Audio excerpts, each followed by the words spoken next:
UI, and इस UI के साथ में आपने रियल टाइम में सारी चीज़ें करी थी, तो वो मतलब basically my question was what he asked similar, but the thing is उस UI को बनाने में कितना टाइम लगा एंड किस तरीके से आपने प्रोडक्ट जो आपका प्रेजेंटेशंस वगैरह है उसको उसमें शोकेस किया था.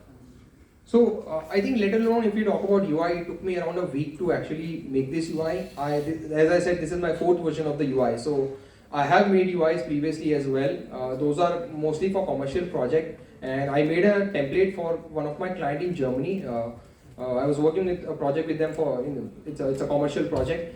So I had experience of working with UI. So that's why it took me a week. But yes, if you're starting with let's say a fresh and you don't really have much of an experience with UIs, might take a month to you to understand how to actually operate this, how to call these features, because UI is a thing, it really helps you to make your user experience better. Any person who is not being, let's say not techie should be able to use it. So that is what the purpose of building the UI, right?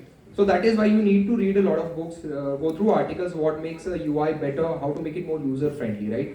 So that can take you a little more time, but for me it took a week. Yeah, so if I want to start now, then where should I go and how should I start proceeding?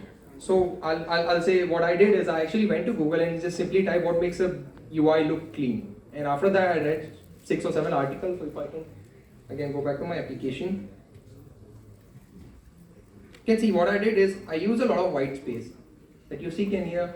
Yeah. Making the background white really helps you showcase the elements that you have. That is what I did with this UI.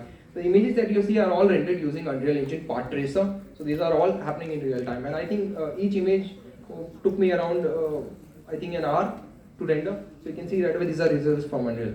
Okay, fine. Thank you. Okay, last question. We're going to take one last question.